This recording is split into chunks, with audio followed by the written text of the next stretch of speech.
Bağımsız ve kendine has karakterleriyle bilinen gizemli ve zarif hayvanlar. Evimizde, bahçede veya sokakta beslediğimiz her canlının üzerinde bir sorumluluğumuz var. Hele ki evimize aldıysak bu sorumluluk daha fazla oluyor. Evde beslenmesi en güzel canlılardan kedilerin en çok sevdiği şeylerden bahsedeceğiz. Hemen birincisiyle başlayalım. Yüksek yerler. Kediler tırmanmayı çok severler ve dünyaya yukarıdan bakmaktan çok hoşlanırlar. Evde dolapların üzeri varsa rafların üzerine çıkarak tepeden size bakarlar. Bu nedenle evde kediniz varsa muhakkak ona yüksek yerler yapın. Bu bölgenin sahibi benim diyerek rahatlayıp enerji atarlar. Yüksek yerler olmayan evlerde yaşayan kediler enerjilerini atamazlar ve aşırı agresif olup sağa sola saldırabilirler. 2. Yeni eşyalar. Kedilerin en çok sevdiği şeyler arasında yeni aldığınız eşyaları keşfetmek var. Yeni aldığınız eşyaların ilk onlar tadına bakarlar, her yerini koklayıp üzerine atlarlar ve bir güzel yerleşirler. Aldığınız eşyanın her yerine kokusunu bırakır ve uzun süre üzerinden kalkmadan otururlar. Dikkat ederseniz evinizde bir kedi varsa siz de deneyin, evin herhangi bir yerine yeni bir eşyayı koyun, gidip o hemen ilgisini çekecektir. Çünkü kediler aynı zamanda çok meraklı canlılardır. 3. Pencerelerden dünyayı görmek. Kedilerin doğası hepimizin bildiği üzere bahçelerdir, tabiattır. Maalesef şehir hayatında kedilerin yaşayabileceği düzgün alanlar kalmadığından en azından dışarıyı izleyerek rahatlayabilecekleri uzun pencereler ve kapalı balkonlar oluşturmak gerekir. Tabii öncelikle güvenlik önlemlerini muhakkak almamız gerekiyor ve direkt dışarıya çıkacakları alanlara yüksekten düşmemeleri için güvenlik fileleri çekmemiz gerekir. Eğer imkanınız varsa sokakta gezdirmeniz için kedi göğüs tasması takarak yapabilirsiniz. Buna da bayılırlar ama kontrol edebilmek biraz zor, şimdiden söyleyeyim. 4. Sizinle uyumak, kedilerin en çok sevdiği şeylerden biri sahibiyle uyumaktır. Eğer ki kediniz sizi gerçekten seviyorsa yanınızda muhakkak uyumak ister. O kadar yer yapsanız da hiçbirine gitmezler ve kapıyı kapatsanız bile sizinle yatmak isterler. Bu tabii ki az önce de dediğim gibi sizi çok sevdiklerinde bir göstergesi. Eğer sizinle uyumak istemeyen bir kediniz varsa biraz güven problemi yaşıyor olabilirsiniz. 5. Hareketli oyuncaklar. Kedilerin en çok sevdikleri şeyler arasında bir diğer de oyuncaklardır. Hareket eden top ya da kediler için oltalar, tüneller ilgilerini çok çeker ve enerjilerini atmalarını da aynı zamanda sağlar. Bazen bir video oyununu da açabilirsiniz, onun üzerinde de hareketli cisimler, kuş, fare gibi şeyler varsa bununla da oynamayı severler. 6. Tırmalamak, kedilerin hoşlandıkları bir şey olmasının yanı sıra doğalarında gereği olarak tırmalama işlemini yaparlar. Aynı zamanda patilerindeki koku bezleri vasıtasıyla tırmaladıkları alana kokularını da bırakmış olurlar. Evin çeşitli bölgelerine muhakkak tırmalama tahtası yerleştirin. Yoksa koltuklarınızı, tüllerinizi belli zaman sonra kullanılmaz hale getirebilirler. 7. Kedilerin çok sevdiği şeylerin içerisinde kutular, dar yer alır. Tabii ki ufacık yerlere girmeyi de çok severler. Hele hele kargo kutularından çok hoşlanırlar. Bazen ufacık bir kutunun, hatta fanus gibi malzemelerin dahi içine girmeye çalışırlar ve kafalarının geçtiği birçok yere vücutları da geçer. Kendilerini de bir şekilde sığdırırlar. Ayrıca bazen daracık bir yerde saatlerce uyuyabilirler ve siz onları her yerde ararsanız. Bu da onların sağlam kamufle olabildiklerini gösterir. 8. Hareketli su. Eğer ki evde kediniz musluktan çok su içmeye seviyorsa, bu onun aslında hareketli sudan çok da hoşlandığını gösterir.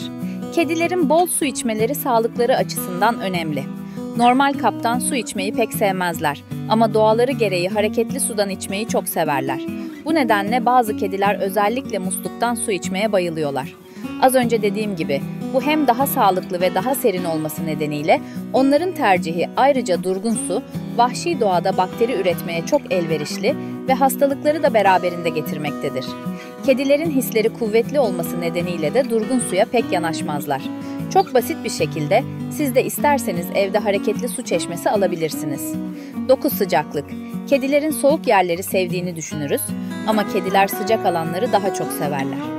Fark ettiyseniz sıcak bir alan bulduklarında hemen gevşeyerek orada saatlerce uyuyabilirler yani.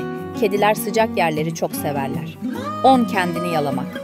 Kedilerin en çok sevdiği şeylerden biri de kendilerini yalamalarıdır. Bu aslında aynı zamanda temizlikleri için yaptıkları bir şeydir. Kedilere dokunduğumuz anda hemen kendilerini yalamaya başlarlar. Bu sizi pis görerek kendilerini hijyenlemek istemelerinden de kaynaklanmış olabilir. Dolayısıyla biz kediler pis mi temiz mi diye tartışa duralım. Onlar aslında insanların pis olduğunu düşünüyorlar. 11 okşanmaları ve konuşmaları. Kediler kendilerini sevdirmekten çok hoşlanırlar. Özellikle de çenelerin altı ve kafalarının üzerine okşanmasını çok severler. Fakat bazı bölgelerine dokunulmasından hiç hoşlanmazlar.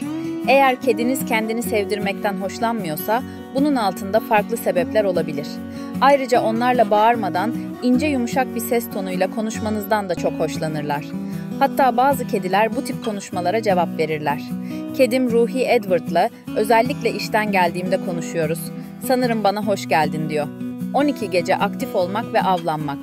Kediler genellikle gündüz uyurlar, uykuyu çok severler ve gecenin belli dönemlerinde daha hareketli olurlar. Bu genellikle alacakaranlık dönemleridir. Aslında onların avcı ruhlarından kaynaklanmaktadır. Doğal hayatta da kediler daha çok gece avlandıkları için özellikle alacakaranlık dönemlerinde daha aktif olurlar. Kısacası kedilerin en çok sevdiği şeylerden biri de avlanmak diyebiliriz. Evinizde börtü böcek ne varsa, hatta bazen farklı hareketli bir cisim gördüklerinde onu avlamak için hemen uzaktan pozisyon alarak sinsi sinsi yanaşırlar. 13 kedi nanesi. Kedi nanesi, kedilerin en çok sevdiği kokulardan biridir. Çoğu kedi bu bitkiye tepki olarak hiperaktif hale gelir. Üzerinde yuvarlanırlar, yüksek sesle mırıldanırlar, yerde dönerler ve sonunda sakinleşirler. Kedi davranışıyla ilgili uzmanlar da seyahate giderken, tırmalama tahtasına alıştırırken, yeni bir evcil hayvanı ortama alıştırırken veya yeni bir eve taşınmak gibi stresli durumlarda rahatlatmak için genellikle kedi nanesi önerirler. Bunun nedeni de kedi nanesinin kedi beynindeki mutluluk reseptörlerine sinyal gönderdiğine inanılıyor. Kendim denedim ve gerçekten Ruhi kedi nanesinin önünde şekilden şekile giriyor. Bir diğeri ayaklara saldırı kedilerin en çok sevdiği şeylerden ama bu genellikle yavru kediler için geçerli. Özellikle yavru kedilerin çok hoşlandığı bir davranış. Özellikle 7-8 aylık olana kadar ayakların hareket etmesini oyun olarak gördüklerinden direkt saldırıya geçiyorlar. Bu maddeyi buraya özellikle koydum çünkü çok fazla bu konuda soru geliyor. Ve ayaklara saldırı işi sürekli mi olacak acaba diye kedi sahipleri korkuyorlar. Kedilerde bu durum genel olarak 7-8 aylık olduktan sonra son buluyor. Arkadaşlar, yavru ve yetişkin kedilerin en çok sevdikleri 14 madde bu şekilde. Eğer videomu beğendiyseniz benim için en güzel teşekkür, bunu paylaşmanız, beğenmeniz ve kanalıma abone olmanız olacaktır. Diğer videolarda görüşmek dileğiyle hepiniz kedilerinizle birlikte sağlıkla, mutlulukla ve keyif içinde kalınız. Yeni videoda görüşmek üzere, hoşça kalın.